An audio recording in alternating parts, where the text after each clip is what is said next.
Hi, how's it going? My name is Jessie Medina, and today I will be sharing with you about growing your Instagram organically in 2020. And we are, as I speak, at the end of 2020. So this is the most updated information that you can find right now. So I started my Instagram a while back, and I was able to grow it organically to 22K followers so far, and obviously continue to grow it.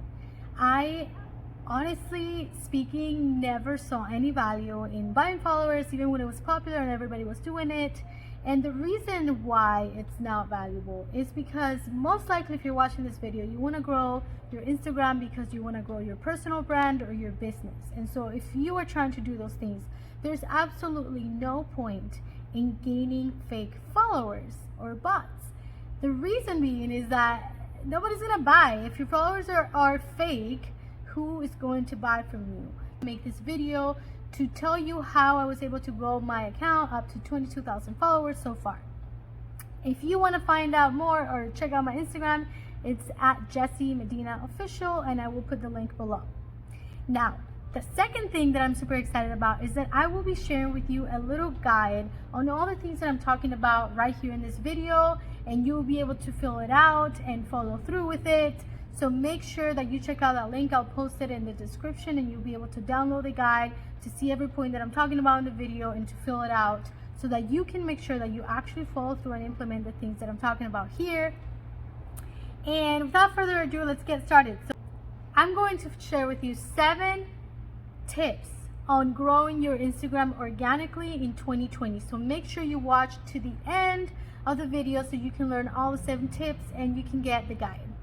All right, so let's get started. Number 1, crafting your brand identity. I can make so many videos on this. Literally, crafting your brand identity is one of the most important things for a business, not just for Instagram and Instagram growth, but also just for you, for your business, and to be able to convey what you do and sell and represent your brand in a way that's professional. Now, I literally can sit down with someone and work on this for hours or multiple sessions, because crafting your brand is a process, and like the word says it, crafting something, you have to work on its design, you have to know what it is, you have to have a lot of clarity. So in this guide, I have included some of the questions that you need to be asking, but to keep it really basic right here in this video, make sure that you know who you are, know what you do, know who you do it for, and know why you're doing it. Okay, so in a nutshell, you need to know these 4 questions before you can actually start growing your following. Why? Because if it's not clear who you are, what you do, who you do it for, I'm sorry, but most likely you're not going to be able to grow your Instagram.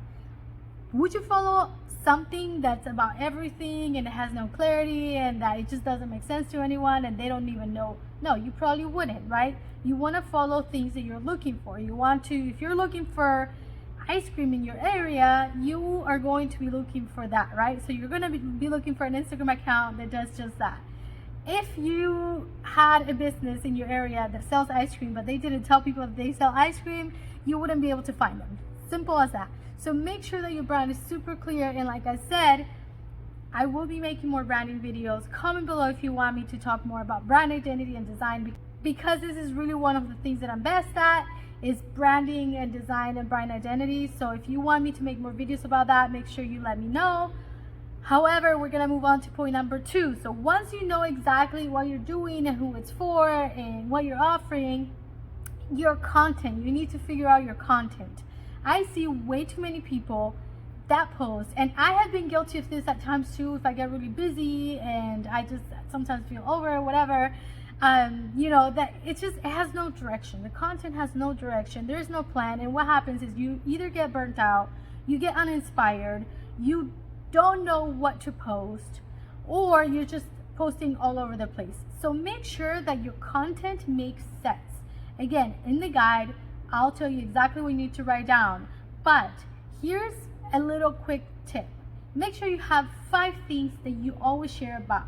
It's important to keep things consistent on Instagram because people want to make sure that If they follow your account, they know what it's for, they know what they're learning, they know what they're getting from you.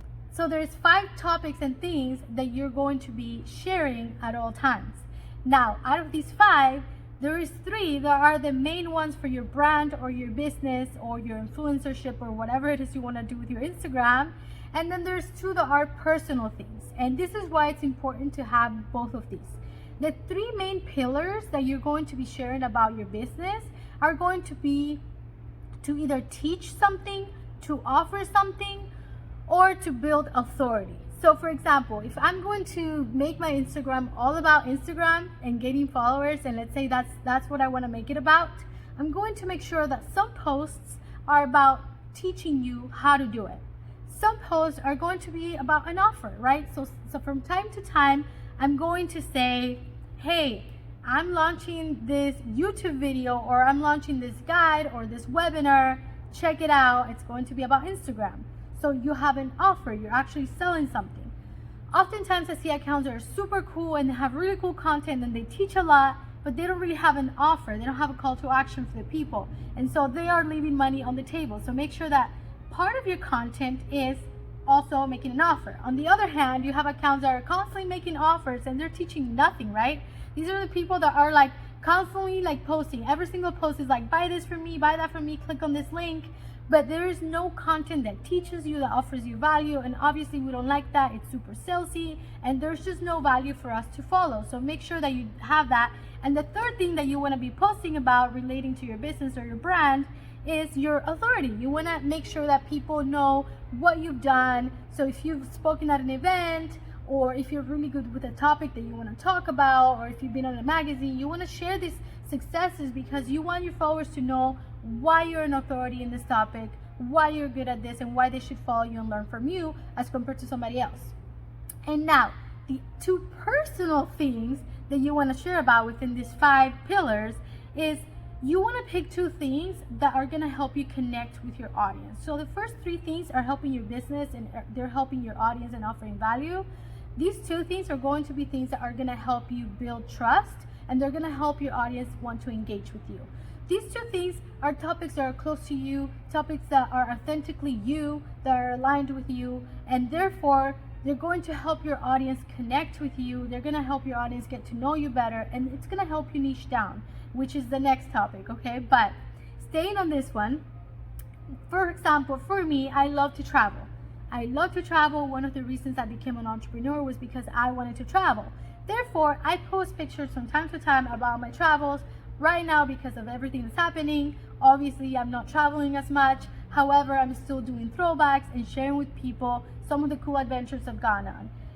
What happens with this is that it helps my audience. So for example, if I have other entrepreneurs out there that want to learn about Instagram, but also feel really connected with the fact that I like to travel because they too want to travel, they want to become an entrepreneur because they want to travel more, they're going to feel that connection and they're more likely to engage with me, right? As compared to someone that's sharing about Instagram, but you have no idea what they like, you have no idea what you have in common with them. So make sure you're sharing 2 things. So for me, it's travel, and for me, it's lifestyle. So lifestyle, for me, a lot of the things that I share about is the entrepreneur journey, the entrepreneur lifestyle, because for me, it's really important to share with my audience, not just knowledge and theory, but actually what it was like for me to become an entrepreneur, to overcome challenges, to change my mindset, etc., etc. So for me, that's another personal topic that I like to share about. I like to share my journey, so I'll share what's happening with my community. Now, I recommend that you pick 2 of these things, and these posts are usually fun, they're lifestyle, they're casual, they're not orchestrated, they're not, set up in advance. They're usually things that, I'm doing. Like if I'm going on a trip, I'm gonna post about it, and it's a real authentic thing. Make sure that you're keeping it authentic, right? Make sure that you're sharing things that you actually care about, because your vibe attracts your tribe. So you want to attract people that actually care about things that you care about. So these are the 5 pillars. So make sure you pick 5. Again, it's going to be on the guide. You'll be able to write it down. Number 3 is hashtags and captions. Okay, I have had so many people say to me, oh, I noticed you use hashtags. I don't like using hashtags, blah, blah, blah. if you don't want to use hashtags and you have a personal account that's mostly for your family and whatnot, that's all great. But if you want to use Instagram for your business or your personal brand, or even to grow as an influencer or as a speaker or whatever it may be, you have to be using hashtags. Hashtags is one of the ways that you can get discovered by new people. Hashtags is a way that you can be found by the things that you want to be known for. For example, if I'm talking about entrepreneurship and I want to attract people that are interested in that, I'm going to have to share some hashtags to be able to be found on the main page or by other people looking up those hashtags. Now, let me say something about hashtags. With hashtags, you want to make sure that they are a mix of different sizes, okay? I see this mistake a lot where people will say, for example, hashtag entrepreneur. There are so many hashtags in that category, okay? So you want to make sure that you have a good mix of hashtags that are small, hashtags that are medium, and hashtags that are large. The reason for doing that is because you want to increase your chances of, with the small ones, ranking at the top and being more discoverable. A lot of my posts that have done the best in history, that have had the most likes, the most followers, etc., are the ones that had a super specific hashtag. That, for example, if I'm like San Diego entrepreneurs, that's a small hashtag, okay?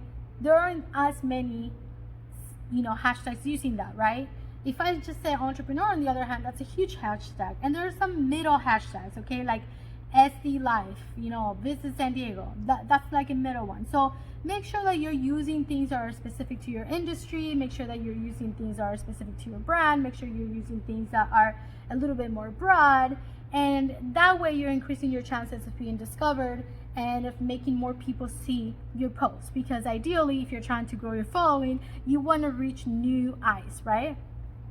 All right, and then as far as the captions go, make sure that you're connecting in your captions. Make sure that what you're saying in your hashtags and your captions are really related to the content that you're posting and the things that you want to talk about. Also, make sure that your captions are stories. They're almost like micro blogs. When I write on my captions and I take the time to really craft what I'm trying to say, almost thinking of it as a blog, but short, like think of like one paragraph, because it does get lengthy on Instagram.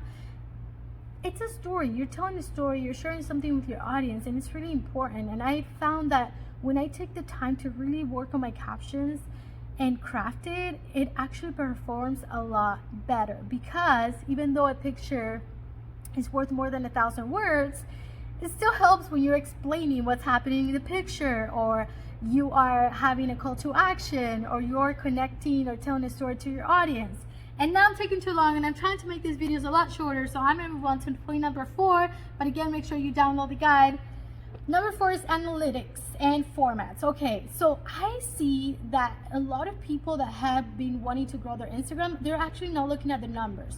A lot of these people and entrepreneurs and business people that I help are actually super smart. And when they are working on their business, they're actually looking at the numbers. They're actually seeing, okay, what's coming in, how much I'm spending, blah, blah, blah, right? But when it comes to Instagram, they're not looking at the numbers. And again, when you're doing business, everything matters, all the numbers matter. So make sure that you're looking at your analytics. Make sure that you're looking at what's working, what's not working, which posts are resonating with your audience, which hashtags are bringing you followers or a bigger audience, or getting you exposed, and start tweaking things to match the things that are working. So if you notice, wow, this hashtag made me place at the top of this, I'm gonna keep using that hashtag. If you notice, like, hey, this quote really resonated, why did it resonate? How can I replicate this in my content? And with that goes also use the different formats that Instagram is giving you. So don't just focus on posts, don't just focus on stories, don't just focus on reels. Do all of it, because Instagram wants you to keep your audience on their platform. So they're going to help you place at the top of the discover page, or they're going to help you place with more people if they know that you're keeping them entertained and that you are using all the different formats. So make sure that you're looking at the numbers and using the formats. Number 5 is know your audience. I know this sounds so common sense, but sometimes we take shortcuts when it comes to Instagram. We maybe think about it for our business, we think about it for our marketing budget, but we're not really thinking about it for our Instagram. The beauty of Instagram and looking at the numbers and doing all the things that I'm telling you about is that as you do it, you're going to be able to refine your audience. You're going to be able to understand who your audience is, even if you didn't set out in the beginning to serve that audience. So for example, when I set out to do my thing on Instagram, I knew I wanted people that were interested in entrepreneurship, women, Latinas. I knew all these things, but one of the things that I didn't predict is like they were all gonna be millennials. Sounds obvious, but I just didn't think about it at that time. Now that I look at my audience, most of them are millennials, and that's just something that I learned over time. And so make sure that you're looking at the numbers and you're knowing your audience. Make sure that you're asking questions, you're niching down, you're not trying to appeal to everyone. Make sure that you're unique, and that's gonna happen as you start implementing all the tips that I'm sharing with you. Number 6 is collaborate and cross-pollinate. Oh my gosh, one of my biggest pet peeves is when people are stingy with their following, because as they're being stingy with their following, they're actually missing out. For example, if I meet someone that's super cool and that has a similar audience to my audience, and we do something together, even if that something was grab coffee, I always make sure that I take a picture with them and I post it. Why? Because as they repost, we're actually not just only creating a collaboration, we're cross-pollinating our audiences. Now, what happens when I do that and like people don't repost? It drives me nuts, because I'm like, oh my gosh, really? And it makes me not really want to work with them in the future, because if they're being that way with just a simple repost on a story, how are they going to be in a collaboration? Are they really there to, work together and collaborate? Or are they just saying that because it's a popular hashtag, right? So this tells me a lot about a person. Having said that, work with people that are happy to cross-pollinate, that are happy to share audiences, because there's so much power in that. There's so much power in, you hang out with someone, you collaborate, you're on a project with someone, you two are tagging each other. Trust me, some of those people are going to go follow you, and some of your followers are gonna go follow them. It's just what happens when I look at my stories and my tags. I'm always constantly sending people to other people, and guess what? My audience can choose if they want to follow them or not. So you're not gonna lose anything to anyone, right? It's only gonna work because your audience is gonna decide if they want to follow or not. But I'm always happy to share and collaborate with others. And now, number 7 is make it pop. This is gonna be about your branding, your identity, your pictures, everything. It just has to pop. It has to be unique. You have to be unique. Stop trying to be like the cookie cutter. Stop trying to be like everybody else. Be yourself. Make it pop. Be unique. And make sure it's cohesive. Make sure that it looks great. Make sure that it appeals to your audience. Make sure that the look and feel speaks to who you are trying to speak to. My Instagram, I attract a lot of millennials, so I'm going to make sure that whatever I create is going to resonate with them. It's going to appeal to them. And if you're speaking to Gen Zs or you're speaking to an older audience, you have to make sure that it speaks to them and it pops for them. And make sure that it's unique. I cannot emphasize that enough. Make sure it stands out. Make sure when people go to it, it looks professional, it looks put together, but it makes you want to follow them, right? Because these are the people that we want to follow. So if you're a photographer, take great photos, make it pop, right? If you're a designer, showcase your designs. If you have a brick and mortar business, like make sure you're posting photos about it. Make sure it looks good. Make sure that you're sharing your unique voice, not just in the photos, but your voice, the way that you're talking, the way you're communicating with your audience. Make it pop. So these are the 7. I was trying to keep it short. This is the shortest I've done, but at least it's under 20 minutes. So I'm really proud of myself, because that's half my last video. So make sure you subscribe. Make sure that if you have any questions, let me know. If you want me to talk about something specific, let me know. And make sure you click on the link to get the guide that's free, and you'll be able to really gain some clarity. This is like Instagram 101, but if you want more information and more details, make sure you reach out to me or send me a DM on Instagram at Jessie Medina Official. Thank you for listening, and besos.